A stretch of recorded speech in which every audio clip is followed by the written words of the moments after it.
Hi friends, welcome back to my channel. সবাইকে স্বাগত রিয়ার ঠিকানায়। তো আজকে হচ্ছে চৈত্র মাসের শেষ দিন, মানে চৈত্র সংক্রান্তি। আজকে কিন্তু চিরা দই খই মেখে খেতে হয়। কাদের কাদের এই নিয়মটা আছে তোমরা কিন্তু কমেন্টের মাধ্যমে জানাতে পারো। আর এই দেখো, এটা অ্যাকচুয়ালি আমার বাপের বাড়ির নিয়ম। শ্বশুরবাড়িতে কোনো রকমের কোনো নিয়ম নেই উপোস করা ছাড়া। যাই হোক, বদনাম গাইলাম না, সিরিয়াসলি কোনো নিয়ম নেই ওদের। আর নিরামিষটা তো খেতেই হয়, মা বলে দিয়েছে যে এই দুটো কিন্তু জিনিস করবি। আর বাবা কিন্তু বলেছে অবশ্যই সকালবেলা এটা খাবি। তো খেয়ে নিয়েছি। ওই বাড়িতে যাওয়ার কথা ছিল, আমাকে বলেছিল যে ওই বাড়িতে মানে বাপের বাড়িতে যেতে সকালবেলা থেকেই আমাকে বলেছিল, বাট আমি যাইনি। তো আমি বাড়িতেই আছি, আর কয়েকদিন অফিস যাব না। কয়েকদিন কি অফিস ছেড়ে দিয়েছি কিনা সেটাও তোমাদেরকে আমি এখন পুরোপুরি বলতে পারছি না, কেন কি আমার শরীরের কন্ডিশন খুবই খারাপ।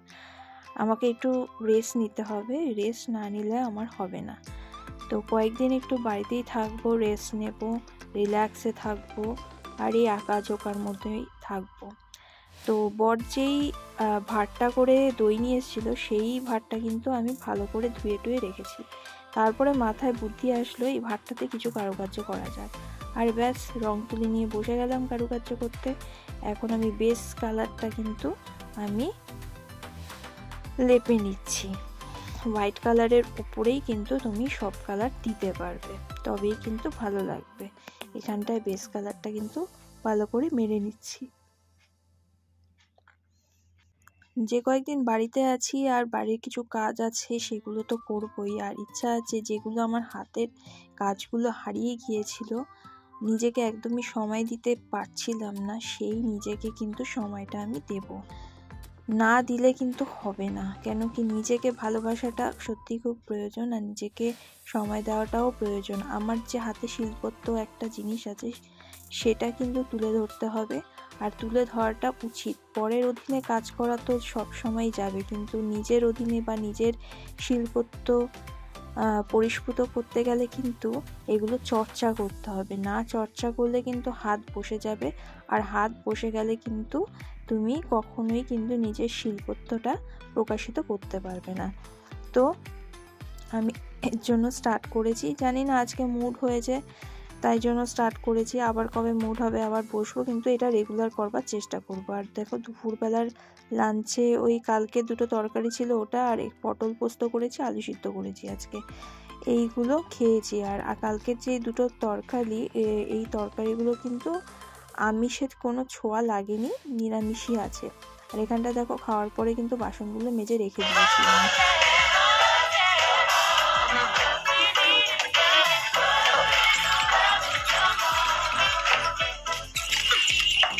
जल्दी उठो जॉर्ज, आज छुट्टी है। जानता हूँ, पर आज फुटबॉल खेलने जाना है, आज पहला मैच है। এটা হচ্ছে বিকেলের ভিডিও করেছি। এখানটা চা দিয়েছে শাশুড়ি, চাটা খেয়ে তারপরে আমি একটুখানি বেরোবো, আমারও কাজ আছে। তো বেরিয়ে তারপরে দেখা যাক কোথায় যাই না যাই। এখানটা দেখো বেরিয়েও পড়েছি, আমি কিন্তু যাচ্ছি হচ্ছে বাবার বাড়িতে। বাবার বাড়িতে যাব, আর ওখানটায় পাচন বলে একটা জিনিস হয় এই সংক্রান্তির দিন। ওটা অ্যাকচুয়ালি আমার বাবার বাড়িরও নিয়ম না, ওটা মামার বাড়ির নিয়ম।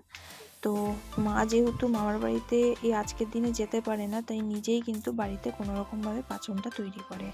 আর সেই পাচনটা খেতে কিন্তু সত্যিই খুব ভালো লাগে। কাদের কাদের এই নিয়ম আছে আমাকে কিন্তু বলো, আর কারা কারা খেতে খুব ভালোবাসে। এই দেখো, আমার মা রান্না করেছে পাচনে যা যা দিতে হয় সেগুলো পুরোটাই দেয়নি, কিন্তু অনেক কিছুই দেওয়ার চেষ্টা করেছে। তারপর টক ডাল করেছে, আর এখানে গিমার শাকের বড়া আছে, বেগুন ভাজা দিয়েছে, তারপর ডালের বড়া করেছে, কুমড়ো ভাজা করেছে, ঢেঁড়স ভাজা, আলু ভাজা, অনেক রকমের ভাজা। আর এখানে তিতার ডাল করেছে, তিতার ডালও আমাদের করতে হয় কিন্তু।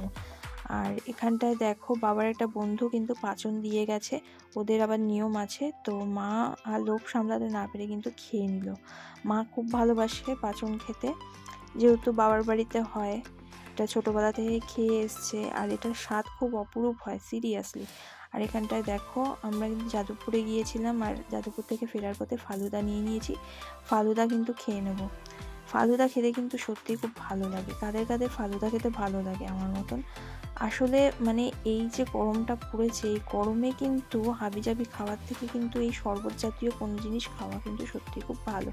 হ্যাঁ, ফ্লেভার মিক্স করা বা আইসক্রিম খাওয়া ভালো না, মানে বডি বেড়ে যাবে, মোটা হয়ে যাব, সেটা আমি বুঝতে পারছি, কিন্তু মাঝে মাঝে খাওয়াই যায়। এত ডায়েট করে কি হবে, সিনেমা জগতে তো আর নাম লেখানো হবে না। হ্যাঁ, শরীর ফিট রাখতে গেলে অনেক কিছু করার হয়, সেগুলো তো করাই যাবে। তবে হ্যাঁ, মানে সামলাতে গেলে সে মানে লোক যদি সামলাতে না পারো তো খেয়ে নেবে, আর নিজেকে খুশি করতে গেলে যা যা করতে হয় তাই করবে বস। আমি তো এখন আমার মুখ থেকে একটাই কথা বেরোবে, নিজেকে হ্যাপি রাখো। নিজেকে হ্যাপি রাখাটা সত্যিই খুব প্রয়োজন। ফ্রাস্ট্রেটেড হয়ে জীবন কাটানো একদমই উচিত না। নিজের শরীরও খারাপ হবে, নিজের অনেক কিছু ক্ষতি হয়ে যায় ফ্রাস্ট্রেটেড হলে। তো নিজে যেটাতে তুমি হ্যাপি থাকবে সেটাই করবে। আর যদি তোমার মনে হয় নিজে হ্যাপি থাকবে বলে অন্যের গালে চড় মারবে, সেটাও মেরে দেবে, কোনো অসুবিধা নেই। না, মজা করলাম। যাই হোক, চড় ফড় কিছু মেরো না, বুঝিয়ে বলো। আর এই দেখো, আমার ফালুদা কিন্তু রেডি হয়ে গেছে, এবার কিন্তু খাওয়ার পালা। আমি আর লোভ সামলাতে পারছি না বস, এবার কিন্তু খাবো। এরপরে কিন্তু রিক্সা নিয়ে নিয়েছি, আমি আর বাবা যাচ্ছি একটা রিক্সাতে, আর মা অন্য রিক্সাতে আছে। এই দেখো, বাবার সাথে অনেকদিন পর রিক্সায় যাচ্ছি বাড়িতে। চলো, এইভাবে দিনটা শেষ হলো আজ।